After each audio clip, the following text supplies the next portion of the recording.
Hi friends, welcome to Dhyan's curry world. എല്ലാവർക്കും സുഖല്ലേ? ഇന്ന് നമ്മളോട് ചെയ്യുന്ന ഒരു സ്പെഷ്യൽ ആയിട്ടുള്ള കൂർക്കത്തോരനാണ്.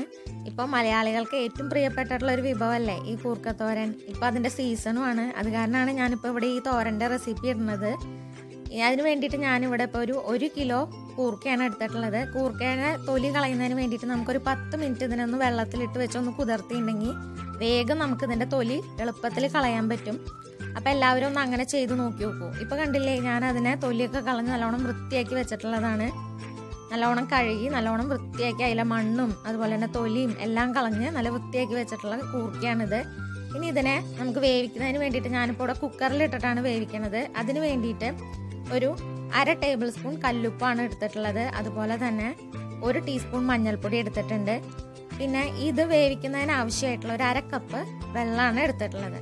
ഇനി ഇതിനെ നമുക്ക് കുക്കറിലിട്ടിട്ട് വേവിക്കാം. അപ്പോൾ ആദ്യം തന്നെ ഈ കഴുകി വൃത്തിയാക്കി വെച്ചിട്ടുള്ള കൂർക്കയാണ് നമുക്ക് കുക്കറിലേക്ക് ഇട്ട് കൊടുക്കാം. ഈ കൂർക്കയ്ക്ക് വേവുള്ള കാരണമാണ് ഇപ്പോൾ ഈ കുക്കറിലിട്ടിട്ട് നമ്മൾ വേവിക്കണത്. ഇപ്പോൾ കുക്കറിൽ തന്നെ ഇട്ട് വേവിക്കണമെന്നില്ല, നമുക്ക് മൺചട്ടിയിലൊക്കെ ഇട്ടിട്ട് വേവിച്ചിട്ടുണ്ടെങ്കിൽ ഒരു പ്രത്യേക ടേസ്റ്റ് കിട്ടും. അപ്പോൾ ഞാനിവിടെ കുക്കറിലാണ് ഇടുന്നത്. ഇനി അതിലേക്ക് നമുക്ക് ആവശ്യത്തിനുള്ള ഉപ്പും മഞ്ഞൾപ്പൊടി ഇട്ടിട്ട് ഒന്ന് കൈകൊണ്ട് നന്നായിട്ടൊന്ന് എല്ലാ ഭാഗത്തേക്കും അതിനൊന്ന് യോജിപ്പിച്ച് കൊടുക്കുക. കൂർക്ക എല്ലാവർക്കും ഇഷ്ടപ്പെട്ടിട്ടുള്ളൊരു ഭക്ഷണ വിഭവമാണ്. എന്തായാലും ഇത് എല്ലാവരും ട്രൈ ചെയ്യുമെന്നാണ് ഞാൻ വിചാരിക്കുന്നത്. സൂപ്പർ ടേസ്റ്റി ആയിട്ടുള്ള ഒരു മെഴുക്കുപുരട്ടിയാണിത്. എല്ലാവരും എന്തായാലും ഒന്ന് ചെയ്ത് നോക്കി നോക്കൂ. അതേപോലെ തന്നെ ഇനി നമുക്ക് അതിലേക്ക് ആവശ്യത്തിനുള്ള വെള്ളം ഒഴിച്ചു കൊടുക്കാം. ഇത് വേവുന്നതിന് ആവശ്യത്തിനുള്ള വെള്ളം മാത്രം ഒഴിച്ചു കൊടുത്താൽ മതി. നമ്മൾ ഈ കുക്കറിൽ വേവിക്കുമ്പോൾ ഹൈ ഫ്ലെയിമിലിട്ടിട്ട് 2 വിസിൽ മാത്രം മതി.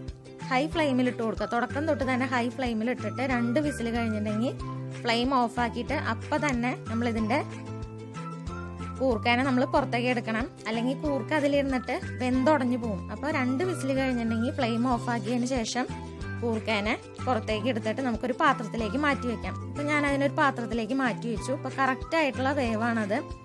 ഇനി നമുക്ക് ഇതിനെ ഉള്ളി കാച്ചുന്നതിന് ആവശ്യമായിട്ടുള്ള കാന്താരിമുളക് എന്ന് പറയുന്നത് ഒരു 15 കാന്താരിമുളകാണ് എടുത്തിട്ടുള്ളത്. അതുപോലെ തന്നെ 1 ടേബിൾ സ്പൂൺ ചതച്ച ഉണക്കമുളക് പൊടി, അതുപോലെ തന്നെ ആവശ്യത്തിന് കറിവേപ്പില എടുത്തിട്ടുണ്ട്, ഒരു 2 ടീസ്പൂൺ മുളക് പൊടി, അതുപോലെ തന്നെ ഒരു 8 അല്ലി ചെറിയ ഉള്ളി ചെറുതായി അരിഞ്ഞത്, പിന്നെ ഒരു 4 ടേബിൾ സ്പൂൺ വെളിച്ചെണ്ണയാണ് എടുത്തിട്ടുള്ളത്. അതുപോലെ തന്നെ ഒരു 8 അല്ലി വെളുത്തുള്ളി എടുത്തിട്ടുണ്ട്.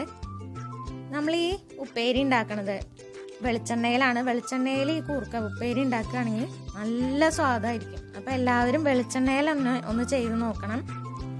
ഇപ്പം നമ്മൾ അത് ഉണ്ടാക്കുന്നതിന് ആവശ്യമായിട്ടുള്ള ചീഞ്ചട്ടി വെച്ചു. അത് നന്നായി ചൂടായി വരുമ്പോൾ അതിലേക്ക് നമ്മൾ എടുത്തു വെച്ചിട്ടുള്ള വെളിച്ചെണ്ണ ഒഴിച്ചു കൊടുക്കാം. ഈ വെളിച്ചെണ്ണയും കൂർക്കയും കൂടിയിട്ട് നല്ല കോമ്പിനേഷനാണ്. അതാണ് പറയുന്നത്, വെളിച്ചെണ്ണയിൽ തന്നെ എല്ലാവരും ഉണ്ടാക്കി നോക്കുക, കോക്കനട്ട് ഓയിലിൽ ഉണ്ടാക്കി നോക്കുക. ഇനി അതിലേക്ക് നമ്മൾ ചെറുതായി അരിഞ്ഞു വെച്ചിട്ടുള്ള ഉള്ളി ഇട്ട് കൊടുക്കുക. ചെറിയതായിട്ട് ഇങ്ങനെ നല്ലോണം നൈസായിട്ട് അരിഞ്ഞു വെച്ചിട്ടുള്ള ഉള്ളിയാണിത്. ഇനി അതിലേക്ക് നമ്മൾ എടുത്തു വെച്ചിട്ടുള്ള വെളുത്തുള്ളി ഇട്ട് കൊടുക്കുക. ഇനി അതിനെയും നല്ലോണം ഇളക്കി യോജിപ്പിക്കുക. ഇനി നമ്മൾ അതിലേക്ക് കാന്താരിമുളക് ഇട്ട് കൊടുക്കുക. നമ്മുടെ ഈ തോരൻ്റെ ഒരു സ്പെഷ്യൽ ആയിട്ടുള്ള ടേസ്റ്റ് കൊടുക്കുന്നതാണ് ഈ കാന്താരിമുളക്. എത്ര കാന്താരിമുളക് ഇട്ടാലും ഈ തോരന് അത്രയും ടേസ്റ്റ് കൂടുകയുള്ളൂ. അപ്പോൾ ഓരോരുത്തരുടെ ഇഷ്ടത്തിനനുസരിച്ചിട്ട് കാന്താരിമുളക് ഇട്ട് കൊടുക്കാം. ഇപ്പം കാന്താരിമുളക് ഇല്ലാത്തവർ സാധാരണ മുളക് ചെറുതായി അരിഞ്ഞത് ഇട്ട് കൊടുത്താലും മതി. അതും ഈ വെളിച്ചെണ്ണയിൽ കിടന്നിട്ട് ഇങ്ങനെ നന്നായി മൂക്കുമ്പോൾ അതിനും ഒരു പ്രത്യേക സ്വാദാണ് ഈ കൂർക്കയുടെ കൂടെ കഴിക്കുന്നതിന് വേണ്ടിയിട്ട്. ഇപ്പം കണ്ടില്ലേ, അതിനെ നമ്മൾ എല്ലാ ഭാഗത്തേക്കും നല്ലോണം ഇളക്കി യോജിപ്പിക്കുക. ഇനി ഇതിനൊന്നൊരു ബ്രൗൺ കളർ ആവുന്നത് വരെ നമുക്ക് വെയിറ്റ് ചെയ്യണം. ഇപ്പോൾ കണ്ടോ, നല്ലോണം ബ്രൗൺ കളറായി വന്നു. അപ്പോൾ ആ സമയമാകുമ്പോൾ നമ്മൾ ഈ ചതച്ചിട്ടുള്ള ഉണക്കമുളക് പൊടി ഇട്ട് കൊടുക്കുക. ഈ ചതച്ച ഉണക്കമുളക് പൊടിയുടെ കൂടെ നമ്മൾ സാധാരണ മുളക് പൊടിയും കൂടി ഇട്ട് കൊടുക്കണം. അപ്പോൾ ഈ കൂർക്കത്തോരന് ഒരു നല്ല കളർ കിട്ടുന്നതിന് വേണ്ടിയിട്ടാണത്. അതുപോലെ തന്നെ ഒരു സ്പെഷ്യൽ ആയിട്ടുള്ള ടേസ്റ്റും കിട്ടും. ഈ ചതച്ച മുളകിൻ്റെയും അതുപോലെ തന്നെ മുളക് പൊടിയുടെയും ഒരു പ്രത്യേക സ്വാദ് നമ്മുടെ ഈ കൂർക്കത്തോരന് കിട്ടും. എല്ലാവരും എന്തായാലും ഇതൊന്ന് ട്രൈ ചെയ്ത് നോക്കണം. സിമ്പിളായിട്ടുള്ളൊരു മെഴുക്കുപുരട്ടിയാണിത്. നമ്മുടെ വീഡിയോ കണ്ട് ഇഷ്ടമായിച്ച എല്ലാവരും ലൈക്ക് ചെയ്തോളൂ, സബ്സ്ക്രൈബ് ചെയ്തോളൂ, ഷെയർ ചെയ്തോളൂ കേട്ടോ. അതുപോലെ തന്നെ നമ്മുടെ ഫേസ്ബുക്ക് പേജും ലൈക്ക് ചെയ്തോളൂ, ഫോളോ ചെയ്തോളൂ. ഇനി നമ്മൾ അതിലേക്ക് എടുത്തു വെച്ചിട്ടുള്ള കൂർക്ക ഇട്ട് കൊടുത്തിട്ട് നല്ലോണം എല്ലാ ഭാഗത്തേക്കും ഇളക്കി യോജിപ്പിക്കുക. നമുക്ക് സിമ്പിളായിട്ട് വീട്ടിൽ തന്നെ ഉണ്ടാക്കാൻ പറ്റുന്നൊരു റെസിപ്പിയാണിത്. എല്ലാവരും എന്തായാലും ഒന്ന് ട്രൈ ചെയ്ത് നോക്കി നോക്കൂ. നല്ല ടേസ്റ്റി ആയിട്ടുള്ള കൂർക്ക മെഴുക്കുപുരട്ടിയാണിത്. ഇതിലെ വെളുത്തുള്ളിയുടെ മണവും ഉള്ളിയുടെ മണവും അതുപോലെ തന്നെ നമ്മുടെ കാന്താരി മുളകിൻ്റെ മണവും എല്ലാം കൂടിയിട്ടാവുമ്പോൾ ഇത് മാത്രം മതി ചോറിൻ്റെ കൂടെ. ഈ കൂർക്കത്തോരന് ഒരു സ്പെഷ്യൽ ആയിട്ടുള്ള കോമ്പിനേഷൻ എന്ന് പറയുന്നത് നമ്മൾ ചോറിൻ്റെ കൂടെ തൈര് അല്ലെങ്കിൽ മോര് ഇതിൻ്റെയൊക്കെ കൂടെ ഈ കൂർക്കത്തോരൻ കൂട്ടി കഴിക്കുമ്പോൾ അത് മാത്രം മതി നമുക്ക് കഴിക്കാൻ. എല്ലാവരും എന്തായാലും ഒന്ന് ട്രൈ ചെയ്ത് നോക്കി നോക്കും. ഒരു സ്പെഷ്യൽ ടേസ്റ്റ് ഉള്ള ഒരു മെഴുക്ക് പുരട്ടിയാണിത്. എല്ലാവർക്കും ഇഷ്ടമാവും, അത് ഉറപ്പാണ്. നമ്മുടെ വീഡിയോ കണ്ട് ഇഷ്ടമായി വെച്ചാൽ നിങ്ങൾ നിങ്ങളുടെ പ്രിയപ്പെട്ടവർക്കൊക്കെ ഒന്ന് ഷെയർ ചെയ്ത് കൊടുത്തോളൂ കേട്ടോ. അതുപോലെ തന്നെ നിങ്ങളുടെ അഭിപ്രായങ്ങളൊക്കെ കമൻറ്റ് ബോക്സിൽ അറിയിച്ചോളൂ.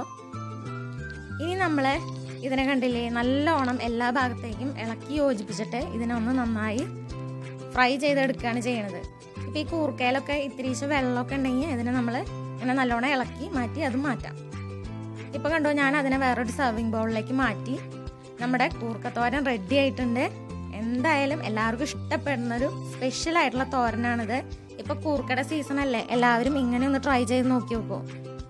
അപ്പോൾ നമുക്ക് വീണ്ടും ഒരു അടിപൊളി റെസിപ്പി ആയിട്ട് കാണാം. അതുവരേക്കും ടേക്ക് കെയർ ഫ്രണ്ട്സ്, ബൈ.